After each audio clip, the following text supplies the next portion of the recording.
Hello and hello and welcome to the Veterinary Anatomy Brainary. And today we'll be discussing one more topic, and I will be giving you the general concepts on the veterinary myology. So this is the content outline that we'll be discussing in the present lecture about the myology, about the different types of the muscles, their functions, their blood supply, their nerve supply, and many more things. So at the end of the lecture, uh, some learning outcomes are expected, some knowledge based, some skill based, and some professional or effective. And the things that we are using or we are going to study this myology will be using the digital multimedia aids like we have here developed a lab here, skills lab, where we are using the 3D models, immersive techniques to study the anatomy of animal, be it myology or anything. Then besides this, you can consult the very good books, Das and Winsack, a very good book you can consult for this myology, and some other books also there, the Sisson Grossman and other things.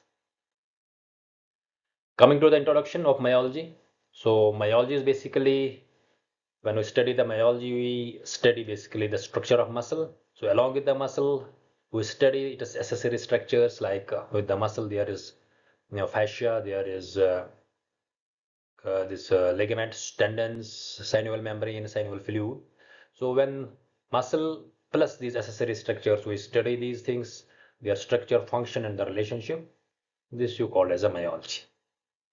So in the body system, you have three types of the muscles, main three types of the muscle: skeletal muscle, you have the cardiac muscle, then you have the smooth muscle.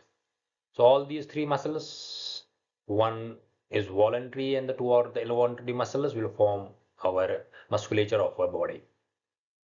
So regarding the functions and their location of these muscles, the skeletal muscles basically are present on the body of an animal or the human being, and they are the active system of our body. So they are just attached to the bones, and the bones form basically the passive system. So muscles act, or the skeletal muscles are the active system of our body. Then in locomotion, breathing, digestion, and thermoregulation, muscles play a very important role. In the digestion, in the digestion, the smooth muscles play a very important role. Then if you look out, why you study the myology? We study the myology because if you want to see the posture, if you want to know about the movement, the posture, or anything about the animal, the myology plays a very important role. Then biomechanics and the disease diagnosis also, this myology, knowledge of myology is very important. Functions, as already discussed, the locomotion posture by the skeletal muscles, the respiration, the diaphragm, made up of the single unpaired muscle. Skeletal muscle helps in the respiration, intrinsic, extrinsic respiratory muscles will help.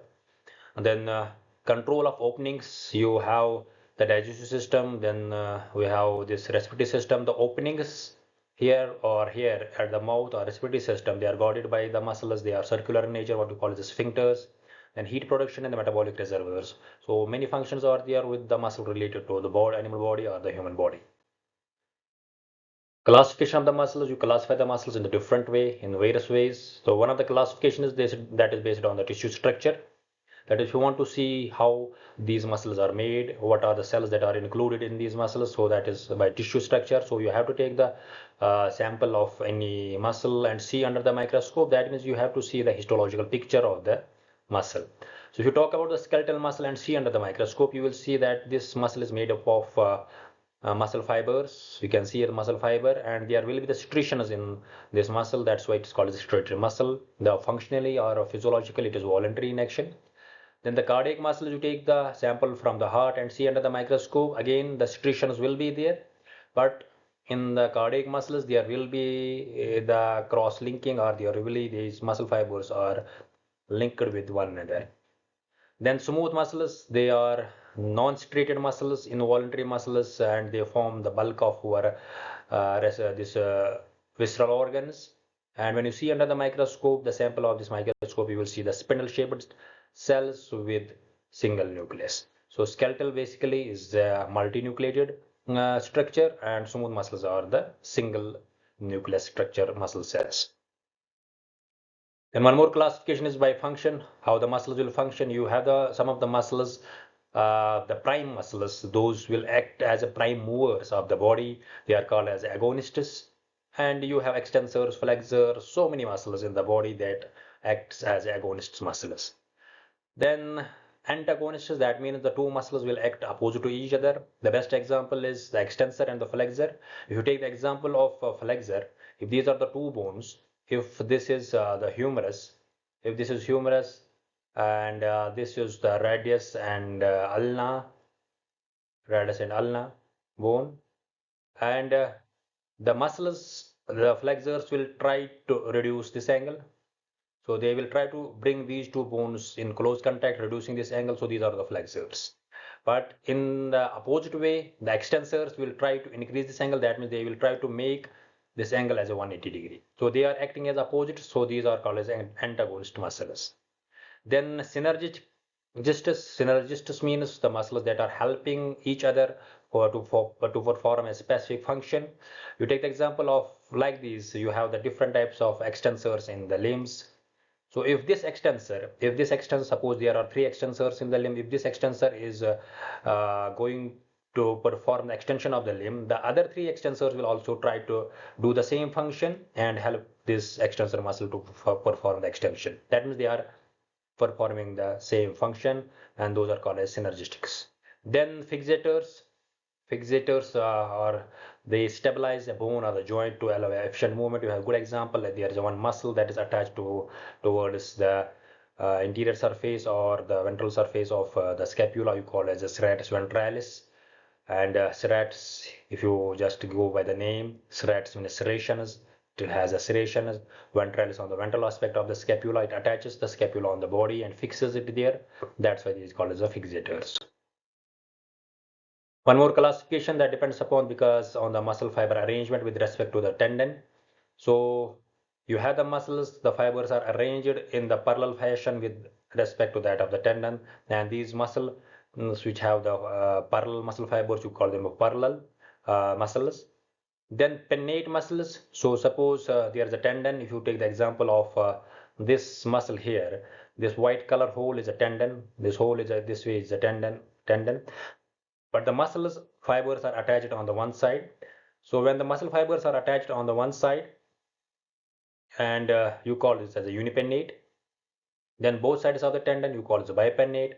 If there are involvement of the multiple tendons and the muscle fibers are involved in all around whole of all the tendons, you call them as a multipinnate tendons. Then one more is circular muscles, how the fiber arrangement is, muscle fiber arrangement is there in the circular muscle fibers. I told you that these circular muscles are present basically in and out opening of a digestive system, respiratory system. So if you take this example, the muscle fibers are arranged in the circular fashion. So these are called as circular muscles or the sphincters.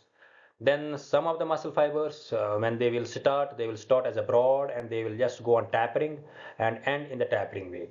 So this is called as a convergent muscles. That means it will start as a broad and it will end as a taper, and you call them as the convergent muscles. And there are some of the muscles, you take the example, best example or the abdominal muscles, where they have the ending as a sheet-like fashion. Here you have an ending as a sheet-like fashion because every muscle will try to end in the form of a tendon or a sheet-like connective tissue. The sheet-like connective tissue you call as aponeurosis. The fibrous cord here you call as a tendon. So these are this is one more classification that is based on the fiber arrangement. One more classification that depends upon where basically the muscle is located. You have some cutaneous, very important cutaneous muscles, highly developed in case of the ruminants like pig and large ruminants. And you have the cutaneous trunci or omobrachialis. These muscles are very important, but these are vestigial in case of the humans. The cutaneous muscle, they are just underneath of the skin. If this is a skin, and the cutaneous muscle will be present here, like this here.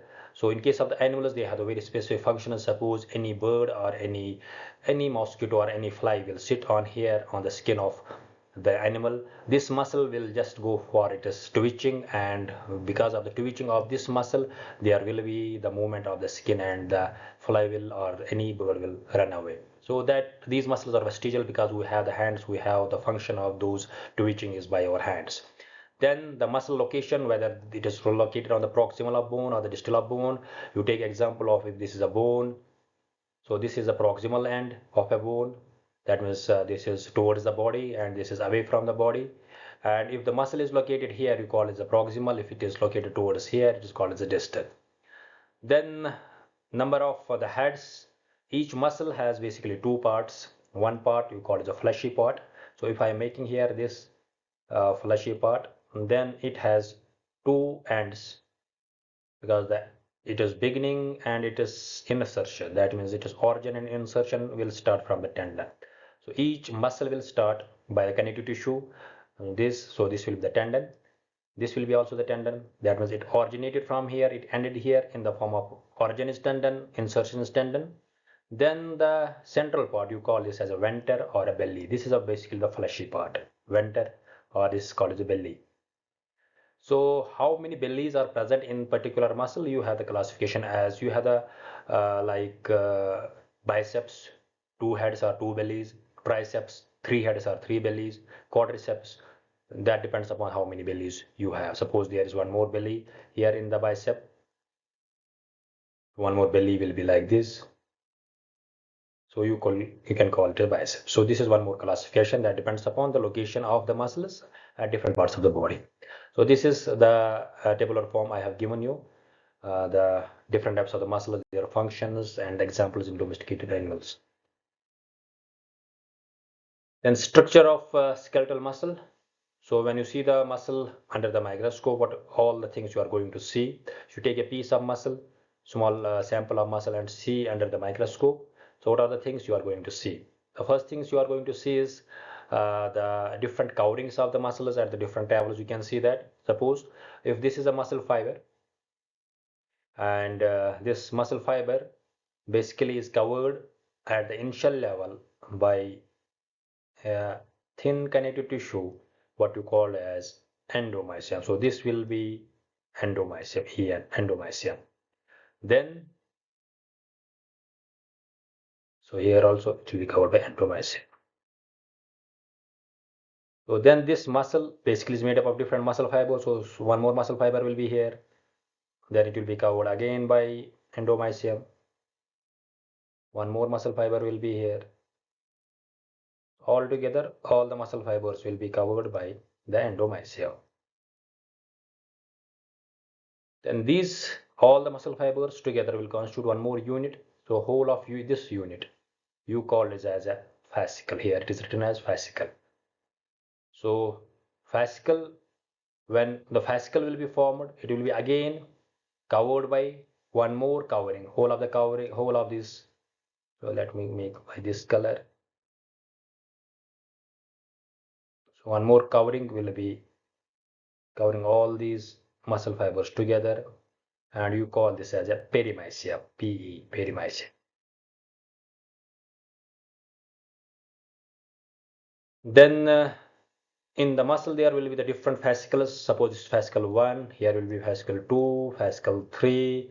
So you have different fascicles with muscle fibers, and these fascicles are again covered by one more covering here, final covering, and you call this as the epimysium. So three coverings at three levels, one at the fiber level, you call this as the endomysium, one at the fascicle level, you call it as a perimysium, one at the this when the fascicles will combine together form the muscle, you call this the epimysium.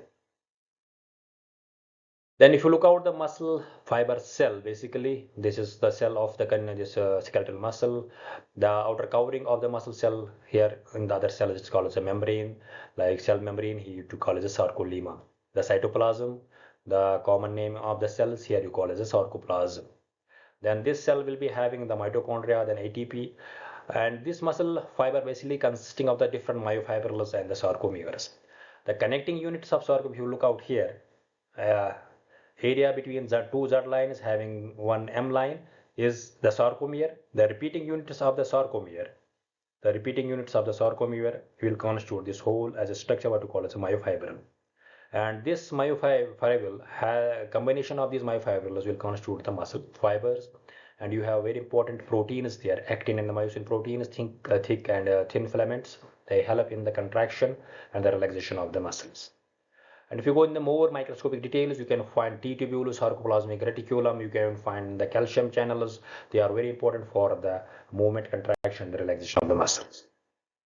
Basic three types of the muscles I told you in the body: the skeletal muscle that form the bulk of our body, skeletal body muscles, and usually attached to the bones, and have the two main parts. One is the fleshy part called as belly or venter, then two ends in the form of the fibrous sheet or fibrous cord, what we call as tendon or the aponeurosis.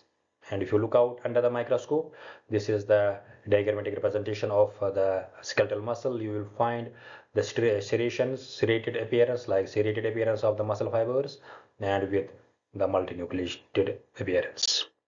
The smooth muscles form the bulk of our visceral organs, having spindle-shaped cells and centrally placed nucleus. They don't show any striation. They are spindle-shaped cells. You can see under the microscope like this.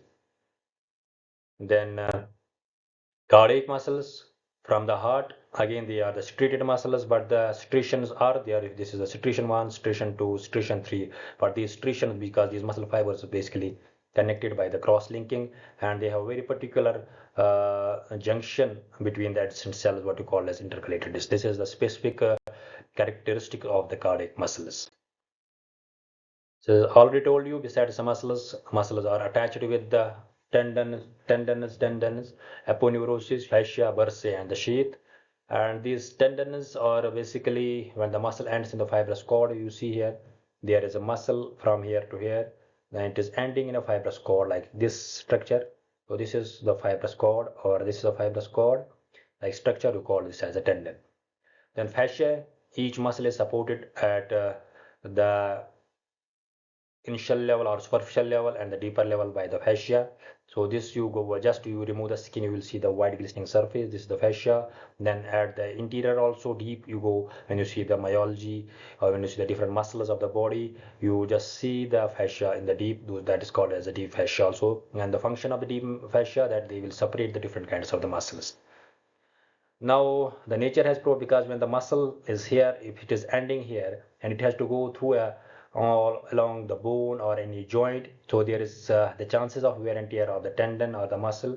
So here or here, anywhere here, also here you can see here, there is the nature has provided a fluid sac, what you call as a bursa. So they will help in reducing the friction, reducing the wear and tear of the muscle or the tendon. So these are called as a bursae. So some bursae are superficial, some bursae are deep. That depends upon the depth of the different muscles. Further, the muscles are supported by these tendon sheaths. When the tendon goes all along any bone and there is a chance of rupture or any chance of wear and tear, so there is a sheath all around through the tendon, what you call as a synovial tendon sheath. And the outer covering of the tendon, it needs a blood supply. You call this as a paratendon. Then one more structure you can find in the muscles is there will be the ligaments. So these ligaments basically they will connect bone to bone. Here you can find them patellar ligaments 3, middle, medial, and lateral. So when bone to bone connection is there to stabilize the joint by again the fibrous cord like structures, you call them as tendons. So each muscle is supported by the nerve. Otherwise, you can say each muscle fiber is basically supported by the nerve ending. So any nerve ending that is supported to the different muscle fibers, you call this as a motor unit. So this whole is a motor unit here. Then at the neuromuscular junction, when there will be the this part of neuron, there will be the neuron or nerve part and the muscle part. There will be the secretion of special fluid that's called as acetylcholine that will help in the functioning of these muscles. You have a good example of radial and femoral nerve that supplies to different parts of the body. Then if anything happens to this nerve here, so that means this muscle will not function, and the muscle denervation or the muscle not showing any movement, you call it a muscle atrophy. With the result, this will get atrophied because the nerve supply is not there. Then like that nerve supply, you have the good supply of the blood supply to the muscle fibers also. So it starts at the initial level at the main artery, then it goes branching anastomosis. Then it has this the muscles has a good source of blood supply also. So you can group all the muscles of the body of human or the animal in different ways. So one is the head and neck muscles. So these muscles, the muscles that help in the mastication, the muscles those help in the facial expression, and then neck muscles by which one can remember the muscles easily, their origin, insertion, function, like trunk muscles. What are the apical muscles? What are the abdominal muscles? Only four muscles will be there. Then thoracic muscles. So this is the way how you just remember their origin, insertion, nerve supply, and their functions. So these are the thoracic limbs. How to remember these? Just group them as extrinsic muscles, shoulder, arm, forearm, and head, and you can just remember all these muscles. Then there are some species specific variations in the muscles also. You take the example of the gluteal muscle. In case of the horse, the gluteal muscle is very well developed, divided into three main parts: superficial, middle, and deep gluteus. While in case of the cattle, all the three parts you cannot see, and you can see the combination of these three as a gluteobiceps. Here you can see as a gluteobiceps. So otherwise in horse, these are three different parts of gluteal muscle. Cutaneous muscle, already told you, that highly developed in case of cattle and pigs, and least developed in case of horse and cats. And they are thinner. In case of cattle and pigs, they are highly developed and very thick. So you have a difference. You have the difference in the patellar ligaments also. Main three ligaments you can find here in the patella here. As I already told you, middle, medial, and the lateral patellar ligaments. But in case of the small ruminants, dogs, and cats, only one patellar ligament will be present. Then tendinous structures. There will be the definition. There will be the difference in the tendinous structures also, because if you take the example of the horse show the reciprocal mechanism. So this mechanism is basically the stay apparatus. You know that the horse sleeps while standing, so it needs highly tendinous structures and for performing that function while standing. While in case of the cattle, this reciprocal mechanism is not that much developed, and the tendinous structures are less as compared to the horse. Then in some of the books you can find some muscle nomenclature variations between the naming of the muscle at different places also. So besides this, you can go all those books also. You can go for the supplementary references also. You can go for the visual aids, like you can go for immersive techniques. You can go 3D anatomy, or you can go for the real dissections of these to study the myology. So this is the link. You can follow this lecture on this link. Thank you.